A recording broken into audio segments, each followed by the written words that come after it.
Hi everyone, welcome back to Safe Fitness Training. I'm JG. This is part 2 of the 3 most important exercises that you could possibly do if you are a senior citizen or elderly. And the same goes for everyone else. These are simply the 3 most important movements that you could do for your body. And of course, nothing changes when we reach the magical age of 72 or 73 that makes us need to stop doing this kind of conditioning. If we do this all of our lives, we will live longer. And there is a video up there where you can look at all of the benefits of exercise, this type of intense exercise. The delivery mechanism, they're called myokines, and that video will give you a little bit more information about that. Please download my free guide that's in the description box below and in the comments. There are 4 exercises on there, the ones that I believe are the most important, the most impactful. And if you haven't gotten started with exercise, this will give you a really good place to begin. Intensity is very important when it comes to exercise. In fact, that word should be a synonym for productive and meaningful. Unfortunately, the folks who have been doing sit and be fit workouts don't understand that it's not really an exercise workout. It's just simply physiotherapy. So if you were to have an injury, say you broke your arm, you hurt your shoulder, something of that nature, they would send you back to rehabilitation for that, physical therapy. And that's exactly what sit and be fit workouts do. They give you range of motion. Beyond that, they do absolutely nothing productive for the body whatsoever.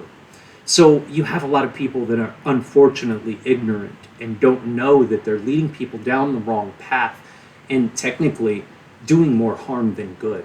So how do we apply the biological stimulus to our body at home with our own body weight? So I'm going to guide you through this in a way that's completely safe. We're going to gradually apply effort. If I were to tell somebody unconditioned, no matter what age group, if I were to tell someone to do a push-up and their muscles weren't strong enough to do a push-up, well, what they're going to do is they're going to use their neck and their shoulders to push up, and it'll look something like this, and it could really hurt you. What you want to do instead is put yourself in the position and gently apply pressure in the direction that the proper muscles engage. We're working with 3 different muscle groups while we're engaging the core. The focus is, of course, on the chest, which you'll feel very close to the armpit area. You're going to be using your triceps and the anterior deltoids, the front part of your shoulders. While you engage the core, you want to basically put yourself in a push-up position on the floor. Now, here's the problem. Whenever we put our wrists back like this, if we've ever broken a wrist or had pain in one, then you're not going to be able to do a push-up like this. It's just going to hurt your wrists and it's going to be bad for them. So what we do instead is we just make a gentle fist and we push our fists into the ground gently. And you don't have to use a mat, of course. You can use washcloths just to push your fists into the ground in the right place. You're going to want to line up your hands, the pushing position, right even with where your armpits are. That's right about where you're going to want to begin pushing into the floor. With your core engaged in prone position, take around 5 seconds and gently begin pushing against the floor until you're pushing with a moderate amount of effort. Breathing deep, remain with the shoulders down. You don't have to push very hard. This is just a moderate amount of effort.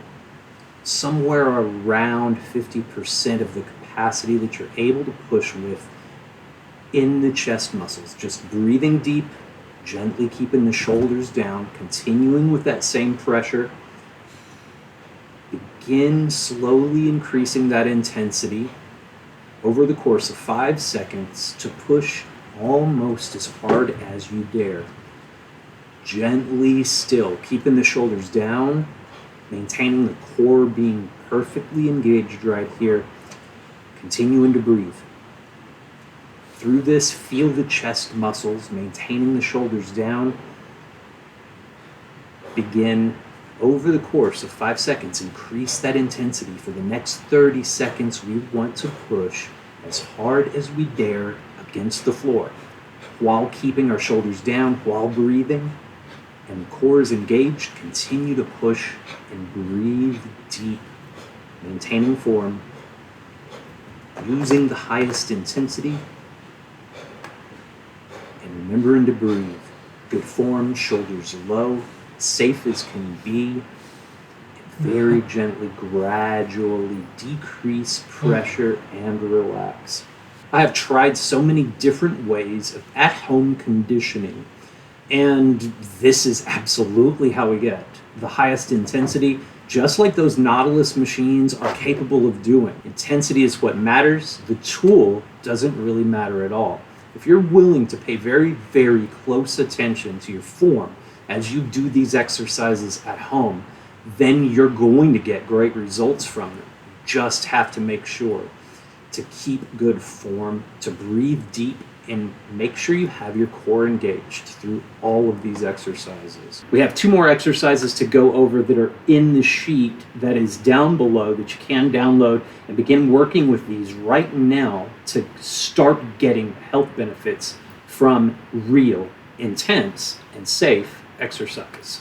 So I have a couple more exercises that we're going to do to finish off all of the ones on the sheet that's down below that you can download and try all of these and begin getting to a higher intensity, because that's where the health benefits in exercise all come from. The next one we're going to be doing is with that contraption that I made to help begin working the lats and the biceps at home. And from there, we're going to do that last one on the sheet and a couple more we're going to get to as well. I will see you on the next video. Y'all have a wonderful day.